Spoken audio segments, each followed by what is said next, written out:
The doctor's going to meet later on this afternoon and go over what they what they want to go through and how they want to treat it, and we'll know a little bit more later on this afternoon. Flying with us? Yeah, he's going to fly with us today. Yeah. Looking at last night, there were points where you guys seemed like you were about to get it together. Now that you've had a chance to look some time away, look at the tape, what did you see there? Well, the thing is, we've got to understand that teams are going to come out at us to start the games, and I thought we came out ready to play. But then when they turned up the energy, the intensity, we kind of got back up on our heels and didn't recover from it until late in the game. And again, we've got to be consistent, and we've been preaching that the whole time, of our approach for 4 quarters. We don't have room to take a step back and maybe coast for a quarter when teams turn up the pressure on us. So again, I commend our guys for staying with it, sticking to it, fighting through a lot of stuff at the end of the game and putting us in position to win. We had a couple of mental mistakes down the stretch. When we got the game cut to 1 possession, we don't want to foul in those situations. We had them in good position and good traps and bailed them out with some bad fouls. So whether officials saw it or not, I don't know. But again, those are the mental things. After you fight back and use that energy, we got to put the mental part in it also. You guys got to use James again. How's he responding after the minutes? Fine. James is going to have a tough task because he's learning the 3 and the 4 offensively. So he's in a tough position in the sense, because now we're going to need that extra body with DeMar being out at the 3.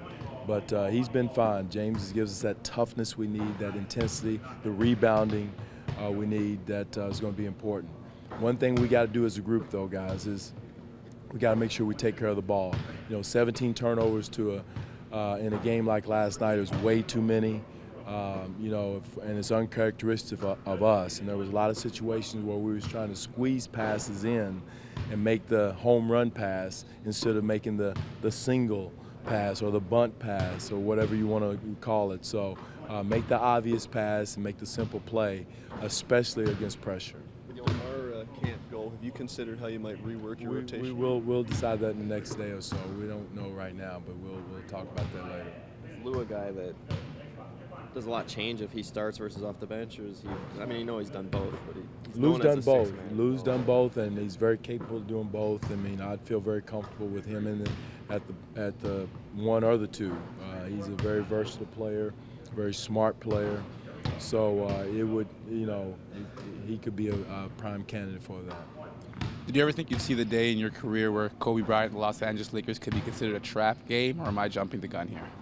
No, I don't. It's a tough game. I know anytime a team has lost 4 in a row, whatever they lost, you're going against a wounded animal.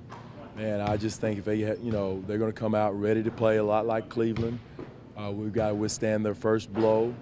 Because there's a lot of pride in LA and there's a lot of pride in Bryant. So we've got to be ready for that onslaught to come out of the locker room, them ready to play.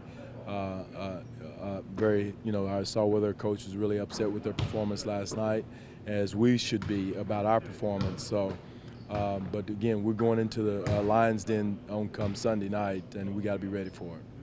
Maybe the only good thing in the turnover department yesterday was Jonas didn't have one in 28 minutes. Is he doing a better job not coming down with the, getting it? He did a good job of quarterbacking Ryan out of the post. He had a couple of passes out. He kept his head up, his eyes were up. He could see where the defense was coming from a little bit quicker. He did a good job from that. One thing he did, one of his best jobs of the season, is in his pick and roll defense. He stayed below Chandler. I think they got 1, maybe 2 lob dunks, which is what they've been living on. So we did take that away from them on the defensive side. But again, I thought we were too really soft in our pick and roll coverages, not into the ball aggressively, into Ellis mainly, as we should have been. So again, we learn from that, move on to the next game. Again, 1 game you win doesn't make the season. 1 game you lose doesn't lose the season. So we've got to have that mentality next team up.